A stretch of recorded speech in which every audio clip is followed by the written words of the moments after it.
Muy buenos días a los radioescuchas que nos sintonizan en las frecuencias de Telemetro Radio, a quienes nos ven por streaming a través de Metcon Go, así como en RPC Televisión, en señal de televisión digital terrestre, y a quienes también nos ven en la plataforma de Telemetro Cuarto Poder en YouTube. Bienvenidos a la emisión de hoy, jueves 31 de agosto del año 2023.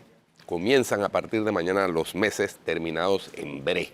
Muy bien, que marcan el final del año. En materia internacional, lo más destacado tiene que ver con el ataque que se produjo, un ataque catalogado como ataque terrorista que se produjo en Israel y que causó la muerte de un israelí y 5 más heridos. Un camión conducido por un palestino, atropelló en un puesto de control militar en un acceso a Cisjordania a estas personas. Uno de los que estaba herido falleció después en el hospital. 2 se mantienen delicados y hay 3 que están fuera de peligro. Un portavoz policial israelí explicó a medios de comunicación que un palestino de 41 años, residente de Cisjordania y portador de un permiso de trabajo en Israel, atropelló a 6 personas en el puesto de control militar de Maccabín antes de darse a la fuga. Poco después, fuerzas de seguridad lo identificaron en un puesto de control cercano, abrieron fuego y le causaron la muerte al atacante. El fallecimiento de uno de los heridos fue anunciado por el ministro de Defensa de Israel, Yoav Gallant, que envió sus condolencias a la familia y anticipó que llevará a cabo una evaluación de la situación junto a altos funcionarios de los estamentos de defensa. El servicio de ambulancias Magen David Adom informó que sus médicos atendieron a 6 personas que fueron atropelladas por el camión, entre ellas 3 hombres de unos 20 años, uno en estado crítico, otro en estado grave y el tercero en buen estado.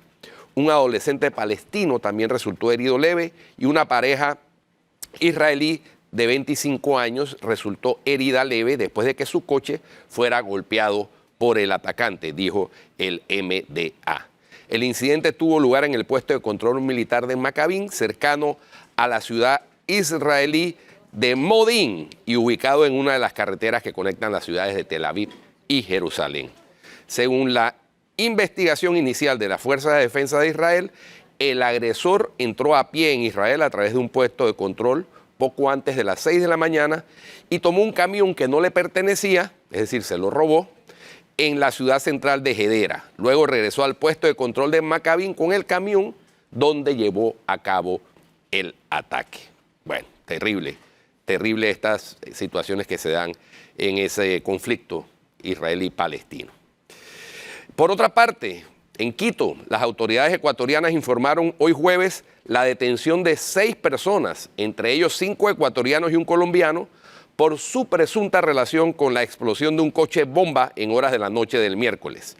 El ataque tuvo lugar en una zona comercial del centro de Quito, generó varios estallidos y no causó víctimas.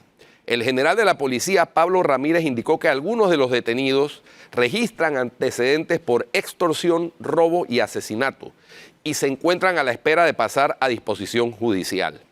3 de ellos habían sido detenidos hace 15 días por el robo de un camión y por secuestros en diferentes partes de la ciudad, pero fueron puestos en libertad condicional por la justicia. Los hombres fueron capturados mientras se trasladaban en un vehículo que se encontraba reportado como robado, al igual que el automóvil usado para el ataque. La zona del atentado se mantenía acordonada mientras agentes buscaban evidencias. Tras informar inicialmente que se trataba solo del incendio de un vehículo, la policía explicó posteriormente que dentro del automóvil se hallaron 2 bombonas de gas, mecha lenta y aparentemente tacos de dinamita. El año pasado varios coches bombas estallaron en la ciudad portuaria de Guayaquil, precedentes que hicieron a los habitantes de la zona pensar que pudiera tratarse de un atentado similar ahora en la capital ecuatoriana. El general Ramírez sostuvo que el atentado fue una respuesta del crimen organizado a una serie de traslados de presos realizados este miércoles. Se sospecha que el suceso pudo estar específicamente relacionado con el traslado de prisión de un cabecilla criminal conocido como Gordo Luis a la cárcel de máxima seguridad La Roca, situada cerca de la ciudad de Guayaquil. En el lugar en el que explotó el coche funcionaba anteriormente la matriz del Servicio Nacional de Atención Integral, SNAI, a personas privadas de libertad, el departamento estatal encargado del control y custodia de las cárceles en el Ecuador. Muy bien, el crimen organizado sacudiéndose como reacción a acciones que tienen que ver con miembros del crimen organizado que están detenidos. Y por último, al menos 73 personas murieron y 52 resultaron heridas luego de que un incendio se desatara en la madrugada de hoy jueves en un edificio en la ciudad sudafricana de Johannesburgo, informaron las autoridades, que además aún no han logrado determinar las causas del fuego. La misión de búsqueda de más víctimas sigue adelante, dijeron los servicios de gestión de emergencia. Los bomberos están dando respuesta actualmente a un edificio en llamas en el centro de Johannesburgo, informó a través de la red social X el portavoz de esa oficina, Robert Mulaudzi. El funcionario explicó que los bomberos fueron alertados alrededor de la 1:30 hora local y que entre los fallecidos hay 7 niños, el más pequeño de los cuales tenía entre 1 y 2 años. Es un edificio de 5 pisos que se incendió en las primeras horas del jueves. Conseguimos evacuar a las personas que estaban dentro tan pronto como llegamos, mientras realizábamos operaciones de extinción de incendios, detalló. Entre los supervivientes afectados que fueron trasladados al hospital, algunos sufrieron heridas de poca gravedad, mientras otros inhalaron humo. Según Mulaudzi, el fuego ya fue contenido y ahora los bomberos estaban ocupados con las operaciones de apagado para dar finalizada la emergencia. Estamos avanzando piso por piso para recuperar los cuerpos, explicó el portavoz, quien anticipó que el saldo de muertos podría aumentar, pues se desconoce cuántas personas vivían en el lugar. Algunas de las víctimas quedaron irreconocibles por las quemaduras en lo que podría ser uno de los incendios más mortales del mundo en los últimos años. El edificio afectado se ubica en una zona deprimida de lo que solía ser el distrito empresarial de la capital económica de Sudáfrica y servía como residencia informal. Imágenes de televisión mostraron a los camiones de bomberos y ambulancias frente al edificio rojo y blanco con ventanas quemadas, acordonado por la policía. Terrible esta situación que se ha dado en la madrugada de hoy jueves en la ciudad de Johannesburgo, en Sudáfrica. Realmente cosas que pasan en el mundo no son noticias agradables, pero hay que destacarlas porque esa es parte de la misión periodística que nosotros enfrentamos día a día. Bueno, seguirá la discusión del contrato minero en la Comisión de Comercio de la Asamblea. Entiendo que hoy la primera en hacer su participación dentro de esa discusión va a ser la candidata presidencial por la libre postulación, Maribel Gordón, así que a quienes están interesados en el tema, que ojalá puedan seguir las discusiones a través del canal de la Asamblea, a través de varias transmisiones que se están haciendo incluso en vivo a través de la plataforma de YouTube. Y ojalá, reiteramos, prevalezca la sensatez, prevalezca el respeto, prevalezca el escuchar los argumentos del otro sin descalificarlos y sin esa terrible experiencia que se ha vivido hasta ahora de la descalificación. Decíamos ayer, con excepción de un par de intervenciones muy técnicas, el resto ha sido la gritadera descalificando los argumentos de parte y parte. Y eso no contribuye de ninguna manera a un debate de un tema serio como es este tema del contrato de concesión de la explotación minera en Donoso. ¿Ahí o ponen orden, Guido, o se puede poner muy feo eso? No, pero es que Flor, yo no sé, o sea, yo entiendo que hay un reglamento de la Asamblea que es ley de la República que establece los parámetros bajo los cuales se dan este tipo de discusiones y que la Asamblea pues es un lugar que tradicionalmente abre sus puertas al público para temas sensibles, magnífico, pero eso no significa que no pueda haber un orden, que no pueda haber un esquema en el cual no se permita esa diatriba permanente. No, ¿no? La verdad es que es bien preocupante lo que puede pasar, no lo que ha pasado ya es preocupante, pero lo que puede pasar ahí, eso se puede poner feo. porque los ánimos están bastante caldeados y parece haber activismo de ambos lados.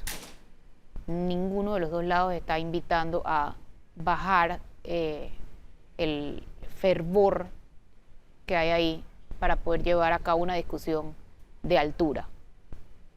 Así que eso es importante, Guido. Por supuesto, Flor. ¿Viste las declaraciones de Toto Álvarez ayer? Oye, que todavía estoy impactado el exabrupto. Eso es un cinismo realmente lamentable para una persona profesional del derecho. Que ¿Qué parte del cinismo?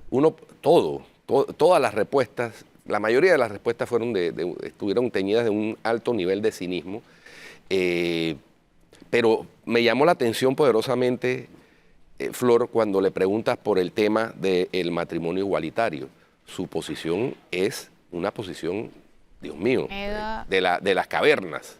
Es decir, las personas que no desean o no pueden, por cualquier situación, tener hijos, no podrían casarse. Le pregunta Flor Mirachi al señor Álvarez, y él dice que no deberían, pero si lo hacen, que compren mascotas. O sea, es que yo no entiendo el nivel de deshumanización en esa postura. En el nivel además de vulneración evidente, solo el dicho vulnera los derechos de los ciudadanos. Pretender que solamente es válido contraer matrimonio o unión civil, porque incluso se le pregunta por la unión civil, las personas que pueden tener hijos, eso es un exabrupto. El matrimonio, al fin de cuentas, es un contrato. Que la iglesia lo haya adoptado como un sacramento, la iglesia católica, es otro tema, ¿no? Pero el matrimonio es un contrato en donde dos personas acuerdan vivir juntas. Que al final es lo mismo. Compartir, si no lo entiende el que sea, pues él no se une porque ese es uno negociable para él. En derecho romano, y de ahí el derecho romano del matrimonio, y así se nos enseñaba en la Facultad de Derecho, es un contrato para compartir techo, lecho y mesa. Por ningún lado dice procrear, ¿no? En el contrato civil. Que usualmente la familia tradicional se ve como la base tampoco. Y tampoco el amor. No. O sea, el amor no es condicionante en ese contrato. No, es real, es real. No, bueno. O sea, es una asociación. Óyeme, es eso. Que el sacramento de la Iglesia Católica, que lleva el nombre de matrimonio, establezca unos parámetros católicos, como por ejemplo que es indisoluble, eso está superado, ¿no? Total. Eso está superado en materia civil, en materia del contrato civil. Es que son dos cosas distintas. En Panamá eso se superó hace muchísimos años. Entonces, para unas cosas sí somos dogmáticos, pero para otras no, a conveniencia. Es que ahí es donde viene la confusión. O sea, tú no puedes meter la moralidad o aspectos de moralidad dentro de un contrato civil como es el matrimonio. Correcto. Y claro, ahí está el amor, está otro tipo de cosas, pero la verdad es que hay que eliminar la subjetividad y entrar en la objetividad del tema. ¿Y en los derechos? Eso es, más el tema de derechos. Exacto. Pero incluso, o sea, al no aceptar este tipo de contrato civil, estás obviamente violentando los derechos de las partes. Pero por supuesto. Y esa es la discusión aquí. Eliminemos la moralidad, mire, incluso te estoy diciendo, eliminemos el tema del amor. Vamos directo de lo que quieren y de lo que se trata en esta discusión. Pero o sea, es de tal grado el cinismo del señor Álvarez que cuando Flor le plantea, estamos hablando del knockout que publicó ayer Flor en el diario de la Prensa de una entrevista que le hizo al señor Álvarez.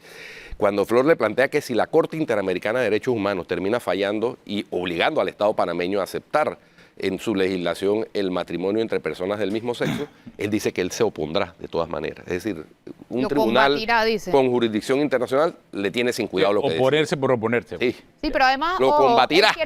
Él es candidato presidencial, pero dice que no quiere ser candidato presidencial, que quiere ser diputado. Diputado. O sea, que al final es candidato presidencial para poder negociar una diputación. Claro, obviamente. O sea, pero qué descaro, hombre. Qué descaro. Mucho descaro. No, y piensa que él va a seguir negociando con CD, ¿vieron, no? Sí, claro. Él va a conceder por su parte, aunque no esté el panameñismo, esa parte yo no la entiendo, pero bueno. Yo creo que él tampoco la entiende. Bueno, él dijo que no entendió el comunicado, tampoco, así que... Lo que sí creo es que al final el partido panameñista, al hacerle un directorio especialmente al señor José Alberto Álvarez, lo elevó. Eso también es real. Elevó su posicionamiento y su perfil. porque imagínate que te hagan un directorio de un partido político solamente para tratar ¿Habla de este ti? asunto, es bastante, así que sí consiguió al final lo que estaba buscando, me parece. Sí. Oye, El reconocimiento. ¿vieron el video de la señora Marta Linares de Martinelli, que ayer circuló en redes, Ya. donde ella... Preguntas curiosas a Marta. Ella Oye, ese hace- plan B cada vez es más plan A. sí, no, pero otro que se caracteriza por su cinismo, el señor Luis Eduardo Camacho, dijo que ellos no tenían ni plan A, B, C, D, I, hasta la Z. Hasta ahí, hasta prácticamente. no, hasta la I. No, hasta la I. Fue hasta la I. ¿Te acuerdas que dijo Bueno, hasta la I? No sabemos que hasta la la I. J qué, pero... Bueno, el plan M parece ser evidentemente la señora Mira, ahí me primera está dama, escribiendo. porque además hace alusión a sus orígenes panameñistas, ¿no? Ah, sí, claro. sí. No, Entonces, pero eso es real. Eso es ¿no? un Sí, guiño eso de es ojo. real. Ese Sí, Linares por es de estirpe supuesto, panameñista. por Que su No, es que me tío están y escribiendo aquí porque dice que yo dije que había que eliminar la moralidad. Yo no dije en ningún momento que había que eliminar la moralidad. De la discusión. Hay que eliminar la moralidad de la discusión. De la O sea, la discusión. discusión no es moral con relación al tema Así es. Exactamente. de De la las uniones discusión, igualitarias o así del es. matrimonio igualitario. No es moral la discusión. Porque hay que eliminar la moralidad. es que- Además, no me hablen de eliminar la moralidad, que aquí los que han eliminado la moralidad son los diputados. Ahí en la Asamblea la han eliminado Sí, completamente. ¿quién va a poder hablar de Así moralidad aquí, por exactamente. favor? Así La- que cuestionar acerca de que si se está pidiendo o no que se elimine la moralidad no es el tema central de la discusión del matrimonio igualitario. Estamos hablando de un tema de derechos. Y ese es el contexto. Y eso no se Claro. discute ni con moralidad ni con Exactamente. subjetividades. Vamos a un cambio, ¿les parece? Tenemos Sí, a nuestra porque invitada. tenemos a nuestra invitada ya en contacto esta mañana. Ya regresamos.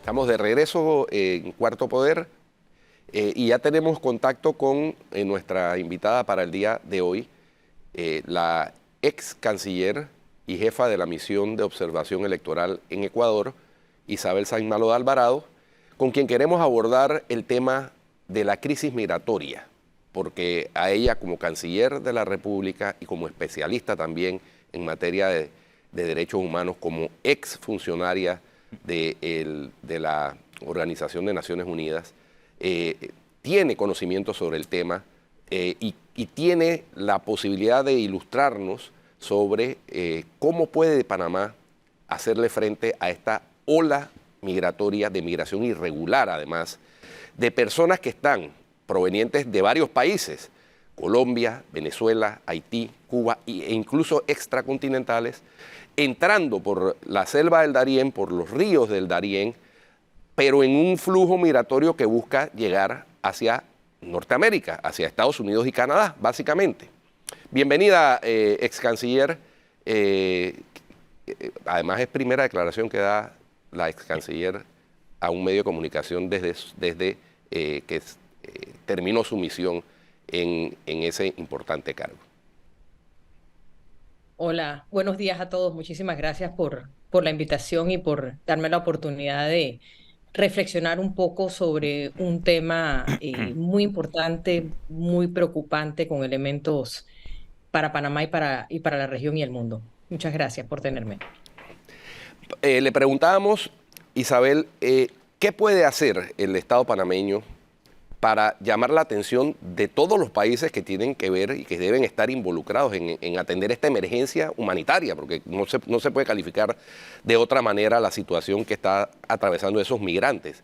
Las escenas que hemos visto en reportajes del Telemetro Reporta son dramáticas. Niños, 30.000 niños, se habla según los datos oficiales del Sistema Nacional de Migración, han pasado hasta ahora.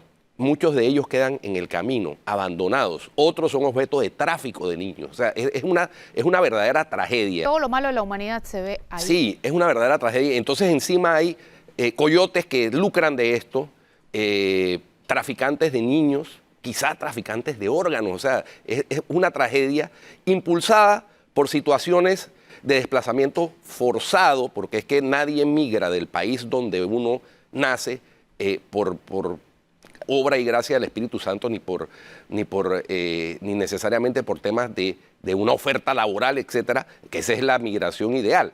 Estas personas migran huyendo y buscando oportunidades precisamente para sus familias y sus hijos. Pero Panamá está siendo desbordada, esa es la realidad. El Estado panameño está siendo desbordado por esto que se calcula ya, que más de 500.000 de migrantes van a ingresar a territorio panameño en ese flujo hacia el norte en este año. ¿Cuántos de esos panameños, cuántos de estos migrantes se quedan en Panamá y cuántos salen, Isabel? Muchísimas gracias, Flor y Guido, por la pregunta. Lo primero que quiero comentar es que estoy totalmente de acuerdo con lo que ustedes han señalado de la crisis humanitaria, tragedia humana que esto representa. Es importante que lo veamos de esa manera porque esto impacta tremendamente familias en los países de origen, en los países de tránsito, en los países de destino, niños, mujeres, hombres, es una situación gravísima. En este tránsito atraviesan violencia, violaciones, tráfico de personas. En efecto, esto está en manos del crimen organizado y eso es importante que lo tengamos muy, muy presente. No se quieren quedar en Panamá. Estas son personas que están en tránsito. Algunos se quedan, ayer lo decían algunas autoridades, pero es un porcentaje mínimo, mínimo. Lo más difícil del tránsito es justamente la selva de Darién. Una vez que atraviesan eso, su objetivo es llegar a Estados Unidos. Muchos tienen allá familias, amistades, personas que los ayudan en el tránsito financieramente, que les tienen un trabajo avisado, prometido. Entonces, pocos se quieren quedar en Panamá. ¿Qué podría hacer Panamá? Yo creo que esto hay que exponerlo al mundo. Yo creo que hay que intentar un esfuerzo de coordinación internacional en el cual Panamá pueda decir, estas son las cifras, y miren, es que las cifras son impactantes. En lo que va del año se hablan de 324.000 migrantes. Eso es 5 veces los ingresos en el mismo periodo en el año 2022. Pero además eso es 4 veces la cantidad de migrantes que transitaron entre el 2014 y 2019. ¿Podemos Que repetir fueron esa cifra? 80.000. ¿Es cuánto más que el 2022? 5 veces. 5 veces. ¿Y 5 del veces 14 al más que en el 19? 2022. Y entre el 2014 y el 2019, en esos 5 años, transitaron 80.000. Y las cifras nos parecían espeluznantes y fue difícil de manejar. Bueno, este año es 4 veces lo que transitó en 5 años. Wow. Es decir, totalmente hemos perdido las proporciones y esto para el país es una situación muy difícil de manejar. Esto no es un problema de Panamá. Entonces, aquí necesitamos hacer un llamado a la comunidad internacional para poder abordar la crisis en colaboración con otros países, pedir más apoyo a los organismos internacionales que ya están apoyando, pero pedir más apoyo a los países que también ya están apoyando. Miren, han habido decisiones en estos años que toman países que tienen un impacto inmediato en el flujo. Ejemplo, en este momento, ¿por qué el porcentaje de tránsito de haitianos ha disminuido significativamente con relación a lo que fue hace unos años? Porque los Estados Unidos ha permitido la entrada regular de haitianos directamente de Haití a Estados Unidos y eso ha disminuido el porcentaje de haitianos. Entre el 2014 y el 2019, en el 2014 la cantidad de haitianos era enorme, era un porcentaje altísimo por el Darién. La presidenta Michelle Bachelet tomó una decisión de permitir la regularización de ingreso de haitianos a Chile con permiso de trabajo y eso cambió el flujo, eso disminuyó. Entonces hay cosas que se pueden hacer en colaboración y los organismos internacionales están colaborando, se les puede pedir más colaboración, pero para eso Panamá tiene que exponer y declarar esto en una emergencia, en una crisis. Esta medida de los permisos de trabajo, si se tomara en Panamá, ¿qué repercusiones tendría o qué consecuencias positivas y negativas tendría? Qué bueno que haces esa pregunta, Flor, porque fíjate, en primer lugar, aunque nosotros decidiéramos que sería una decisión muy complicada, pero vamos a suponer que nosotros decidiéramos darle la oportunidad a todos que se quedaran en Panamá, eso no va a suceder. Eso no va a suceder porque estas personas tienen como objetivo en su mayoría llegar a otro país. Eso es lo primero. Lo segundo, yo sí creo, y siempre lo he dicho, Panamá tiene que hacer un esfuerzo más importante por regularizar migrantes, no solo por atender la crisis, sino porque es importante para Panamá, para que Panamá siga creciendo como país, para que Panamá siga avanzando. Fíjate, hay un estudio de la Universidad de Harvard y fue presentado en Panamá hace unos 7 años, e incluso así fue muy difícil porque hay mucha oposición a lo interno del país. Pero ¿qué dice este estudio?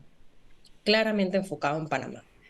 Este país carece de las habilidades en su fuerza laboral que el país necesita para seguir creciendo en los niveles que estábamos creciendo hace unos años. Para que Panamá siga creciendo y el crecimiento genera bienestar a nuestra población, genera oportunidades a nuestra población y genera más trabajo a nuestra población. Para que eso suceda, necesitamos habilidades en nuestra población y mano de obra que hoy no tenemos y que no vamos a poder generar sino en 20 años, 30 años, porque esas cosas no se hacen de la noche a la mañana. Según este estudio de la Universidad de Harvard, si nosotros abrimos el compás para atraer talento según las habilidades que nos hacen falta, estaríamos teniendo un impacto muy grande en nuestra economía. Entonces, yo sí estoy a favor de regularizar algunos aspectos migratorios en Panamá, y el problema que tiene enorme este país es de que están todas las poblaciones, todas las profesiones cerradas. O sea, aquí los grandes profesionales que enseñan en universidades, en las mejores universidades alrededor del mundo, no pueden enseñar en Panamá.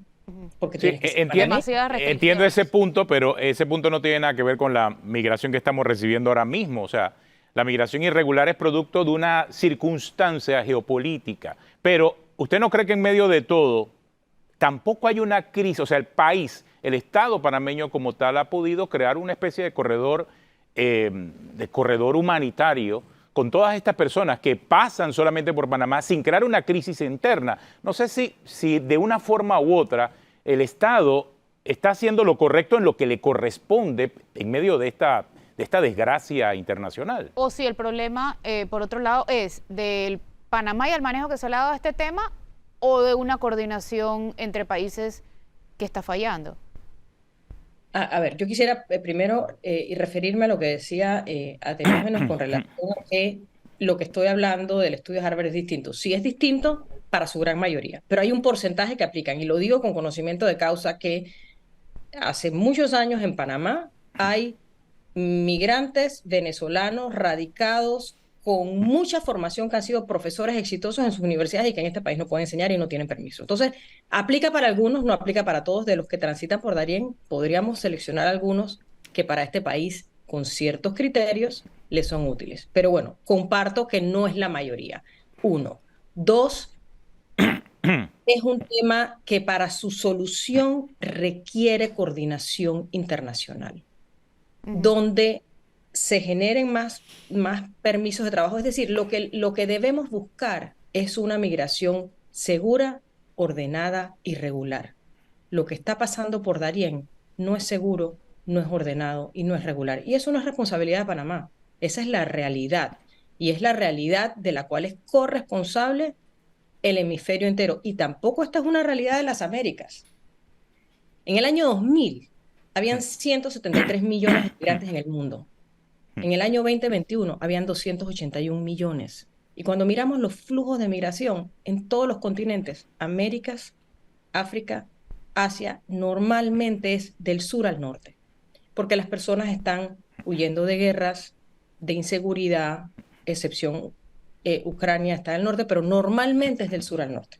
Entonces, esto no es, y hay lecciones que podemos mirar que han funcionado, y todas ellas pasan por coordinación internacional para poder atender una situación crítica, humanitaria, que no creó este país y que este país está asumiendo un costo muy alto en enfrentarlo. No, pero ojo, me refiero específicamente a una comparación que podemos hacer, por ejemplo, con la decisión que tomó Estados Unidos de apoyar a esa migración, pero solo aquella que llega por avión, porque los venezolanos o los cubanos inclusive son beneficiados con permiso de trabajo en base a una evaluación que se hace, pero después de su llegada por avión, no aquellos que llegan de manera irregular. Por eso es que establecía la comparación, y eso lo está haciendo per se Estados Unidos. En el caso panameño, frente a esa avalancha de migración irregular que estamos recibiendo por la frontera de Darién, resulta realmente difícil y complejo. Si para los Estados Unidos es complejo, imagínense para nosotros, ¿no? Por eso establecía la comparación. Sí, claro, 100%. Lo que pasa es que la migración irregular, que es la que está sucediendo en Darién, podría disminuir si más países generaran una migración regular que permite la llegada con una visa, con un permiso, por avión. No te los va a manejar todos, pero sí lo va a disminuir y eso se ha aprobado. Se ha aprobado en el caso de De los Chile. haitianos con la regularización por parte de Estados Unidos y de los haitianos hace 7 años con la regularización que hizo la presidenta Michelle Bachelet. Si hubiese un esfuerzo interamericano en el cual varios países pudieran de manera regular ofrecer posibilidades a migrantes, disminuiría el flujo por Darién. Eso está comprobado, pero tiene que ser un esfuerzo coordinado. Y de acuerdo contigo, no va a atenderlos a todos, pero sí sería un impacto. Lo vimos en el 2014. En el 2014 el porcentaje de haitianos era enorme. La presidenta Bachelet abrió la llave en Chile, cambió la ruta de flujo. Automáticamente lo vimos en los números, automáticamente. Entonces sí es algo que genera un impacto, no los maneja todos porque no todos van a tener la oportunidad, no todos van a llenar los requisitos. También hay una realidad aquí. Hay bandas criminales que están en otros países promoviendo esta migración irregular, ofreciéndoles que el paseo por Darién es casi una vacación. Eso está sucediendo. Entonces también hay que hacer un trabajo colaborativo de información para combatir este nivel de desinformación que promueve el tráfico de personas, que está siendo administrado por bandas criminales que están lucrando de ello. Para la otra semana, el ministro de Seguridad, el señor Pino, anunció que Panamá va a hacer el anuncio de unas medidas que va a tomar. No sabemos qué tipo de medidas, pero ya han surgido toda clase de sugerencias, incluso de personas que han ocupado cargos importantes en el engranaje gubernamental. Comentábamos la semana pasada una ocurrencia realmente disparatada del exministro Jimmy Papadimitru de construir un muro en la frontera entre Colombia y Panamá. Hay otros que han sugerido que Panamá debe salirse del Pacto Mundial Migratorio, que lo que promueve el Pacto Mundial Migratorio casualmente es lo que nos decía la ex canciller, una migración segura, ordenada y regular. Entonces, son dos ideas que han surgido, que a mí me parece o sea, por supuesto que no estoy de ninguna manera apoyándolas ni soportándolas, sino al contrario, cuestionándolas, pero ¿qué se puede hacer? ¿Qué podemos esperar, por ejemplo, que se anuncia la próxima semana, según ha indicado el ministro de Seguridad? Bueno, tú has mencionado dos opciones que yo no las veo viables, ni creo que tendrían mayor impacto, tendrían muchas consecuencias, y yo creo que hay una tercera opción. La primera opción que tú has mencionado, salirse del pacto migrantes, eso no va a tener ningún efecto. Ninguno de estos migrantes sabe que el pacto existe, ni va a ir a referirse a organismos internacionales para saber si tienen permiso para migrar o no. Esto es una migración irregular, ilegal, y entrar o salir del pacto de migrantes no va a generar ningún impacto en el tráfico que estamos y el tránsito que estamos viendo. Eso en lo primero. En lo segundo, cerrar las fronteras, hacer un muro. Yo quisiera que alguien me explicara si eso es posible. Cerrar la frontera en una frontera tan porosa como es el Darién es virtualmente imposible. Las bandas criminales, históricamente, en todos los temas, se mueven más rápido que el Estado. Hay senderos. Yo apostaría que cerramos un sendero y abren 3. Entonces sería un esfuerzo que tendría un costo millonario para Panamá, quizás aún mayor que el que estamos teniendo actualmente y que sería muy difícil de manejar. En adición a eso, cerrar la frontera, ¿qué significa? Significa que vamos a los que están tratando de entrar, echarlos para atrás a la selva, después de lo que han pasado, van a buscar otra forma de entrar. Eso no lo veo viable. Y si buscáramos un cierre un poco más estructurado, como por ejemplo todos los migrantes irregulares que lleguen por Darién, los vamos a poner en un avión y los vamos a regresar a su país de origen, vamos a suponer que eso es lo que se estuviera valorando. Todo ello lleva a la tercera opción, que es la que yo propongo, que es un llamado de Panamá a la comunidad internacional, exponiendo las cifras, exponiendo lo que nos cuesta e indicando este es un problema de la región que requiere ser atendido por la región. ¿Y por qué lo vinculo con el tema del avión? Porque, a ver, vamos a lo concreto. Estas personas, lo último que quieren es ser deportados a su país de origen, por lo cual muchos de ellos se deshacen de sus documentos personales para que no podamos identificar de dónde vienen. Esa es parte de lo que hace. Entonces, poder identificar de dónde vienen, hay que hacerlo a través de muestras biométricas y eso requiere colaboración con las bases de datos de otros países. Así que eso requiere la colaboración internacional a la que me estoy refiriendo.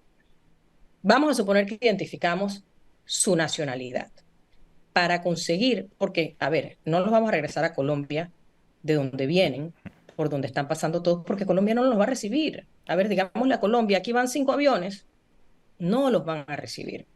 Entonces tendría que ser identificar de dónde son para regresarlos a su país de origen, lo cual pasa por un acuerdo de colaboración con ese país de origen. Estas cosas no se negocian de la noche a la mañana ni se negocian de manera unilateral por un país.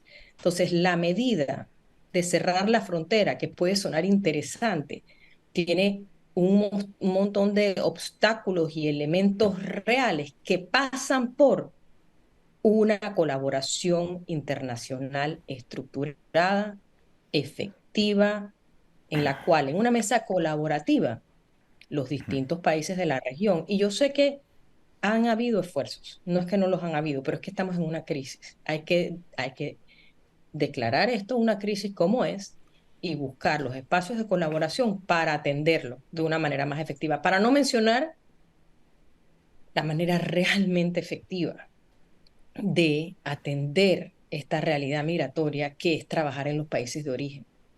Esa es esa es la verdadera manera, que son temas que requieren tiempo, que requieren esfuerzo, porque estas personas migran porque están luchando por su vida, porque migran de situaciones políticas, de seguridad, económicas, de pobreza, es la razón por la cual las personas migran. Entonces, esto es un problema complejo que requiere de un abordaje integral, con un enfoque de mediano y largo plazo y medidas múltiples. No hay una varita mágica que diga, vamos a hacer esto y lo vamos a solucionar. No, pero partir de la base de que hay que humanizarse antes de tomar una decisión. O sea, uno no puede, sí, y eso lo escribí mi papá Dimitrio, pero lo piensan otros. Entonces, Pero por eso digo, Flor, y me encanta lo que dices humanizar. ¿Cuál es la opción? ¿Cerrar la frontera significa tirarlos para la selva de vuelta? Ante todos los riesgos que eso implica, no existe una son... posibilidad, o sea. Es correcto, Y, no hay una posibilidad. y hay otra cosa que me llama la atención, porque yo creo que Panamá es quien está recibiendo ese flujo de manera desbordante para nuestras autoridades. Acaba de reunirse esta semana el presidente Biden con el presidente de Costa Rica para abordar, entre otros, el tema migratorio. Yo creo que sería necesario que el presidente Cortizo Hace rato estoy esperando esa reunión. Yo también, intentara yo una estoy reunión con el entendiendo. presidente Biden. O quizás para, Biden no se la quería, no sabemos. bueno, no sabemos, pero si se reunió con Costa Rica, que Costa Rica recibe, sí, efectivamente, porque la ola de migrantes va por toda Centroamérica, pero el país que recibe inicialmente... Como nosotros. Es Panamá, ¿no? Y eso ha sido tradicionalmente así. Panamá siempre ha sido el puente del mundo, ¿no? Desde que emergió el istmo de las profundidades del océano. Pero yo creo que es urgente, y no sé si a eso anota la ex canciller, de declarar la emergencia para llamar la atención del resto de los países que deben involucrarse. Entre esos, por supuesto, los países receptores de la migración, Estados Unidos y en menor proporción Canadá. Es así. Esto es un problema de los países de origen, de los países de tránsito y de los países receptores, y un problema de la región en el cual hay muchos espacios de colaboración y sí creo que hacer un llamado internacional declarando la crisis que en efecto es, evidenciando lo que Panamá está haciendo, que Panamá ha estado dedicando importantes recursos a atenderlo y hacer el llamado para empezar a generar otras posibilidades. Y miren, aquí hay un tema también que hay que poner sobre la mesa. La migración tiene el potencial, administrada correctamente, de manera ordenada, de manera regular, de ser una fuerza poderosa para generar prosperidad y generar desarrollo. Cuando nosotros miramos la pirámide demográfica en el norte, estos países están necesitando y van a necesitar cada vez más de migrantes, porque la proporción de sus adultos en edad laboral ha disminuido marcadamente, va a seguir disminuyendo marcadamente y se necesitan de migrantes para labores de atención, de cuidado, pero esto tiene que darse de una manera regular y abordando los actuales flujos migratorios de una manera con un enfoque de desarrollo integral, con un enfoque de mediano y de largo plazo. Y sí considero que ese llamado a la región, viendo la crisis y solicitando colaboración del resto de los países y de los organismos multilaterales que han estado colaborando y pueden seguir colaborando para abordar una situación que es un problema que no creó Panamá, pero que Panamá está atendiendo prácticamente solo. Bueno, muchas gracias a la ex canciller Isabel Saín Malo Alvarado. Tiene que atender otros compromisos. Nos hemos extendido un poquito en la entrevista y le agradecemos pues por habernos concedido estas importantes declaraciones y ojalá las autoridades panameñas estén pendientes de estas declaraciones y sigan las recomendaciones que con la experiencia que tiene tanto al frente de la Cancillería como en manejo del tema relacionado con los flujos migratorios nos ha brindado la ex canciller. Muchas gracias. Muchas gracias a ustedes. Isabel. Vamos a un cambio y regresamos con la parte final de Cuarto Poder.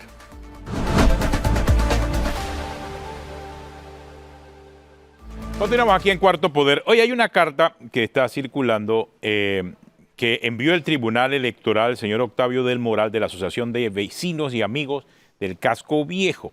Él planteaba un tema por la diferencia entre la cantidad de residentes actuales que hay en el área de San Felipe, lo que dice el censo y lo que dice el padrón electoral. Él hizo la consulta al Tribunal Electoral y el Tribunal Electoral le envía una carta dándole respuesta pues a sus inquietudes, sobre todo. No creo que le respondió mucho las inquietudes. No, porque realmente en la carta pues se refieren específicamente acerca de las impugnaciones, de las reclamaciones, de la razón del cambio de residencia, pero se manda la carta específicamente porque sí había una diferencia demasiado notoria entre lo que dice el censo, la cantidad de habitantes que hay en el área de San Felipe, y lo que dice el padrón electoral. La diferencia es obvia. El Tribunal Electoral al final, y la carta particularmente de la Asociación de Vecinos y Amigos del Casco Viejo, decía puntualmente que le invitaba al Tribunal Electoral en relación pues a revisar lo relativo al último censo y a los números del padrón electoral. El Tribunal Electoral al final pues dice que de cara a la elección del próximo 5 de mayo del 2024 no se ha presentado ninguna impugnación en contra del padrón electoral preliminar del corregimiento. Pero el cambio de San residencia Felipe era la clave en esa carta. Sí, pero ellos se refieren específicamente a las impugnaciones al padrón electoral. Entonces que para el Tribunal Electoral, aunque haya la inconsistencia entre la cantidad de electores, porque... ¿Y el padrón? Son 692 mayores de 18 años de acuerdo con el censo, residentes en San Felipe. Así es. Y según el padrón electoral, 3.900. O sea, Una diferencia de 3-1 prácticamente. bastante grande. Sí. Hay una diferencia bastante Ahora, grande. No se habla del cambio de residencia. Sí, en alguna parte de la carta, porque no me pareció leerlo, el tribunal explica que hay también en Panamá la doble residencia, porque yo creo No, que yo ahí no es lo donde vi. está el factor. Por eso digo. Ahí es donde está el factor. Hay personas que electoralmente residen en un sitio aunque vivan en otro sitio, ¿no? Y lo hemos visto, por ejemplo, con candidatos a libre postulación que aspiraron en áreas de playa, Claro. aunque viven en la ciudad de Panamá. Y así mismo pasa Mira, con entonces, electores. Lo que dice el Así Tribunal es. Electoral es que la impugnación está destinada a excluir del padrón de los corregimientos, circunscripción base del padrón, a personas que no residen en ellos.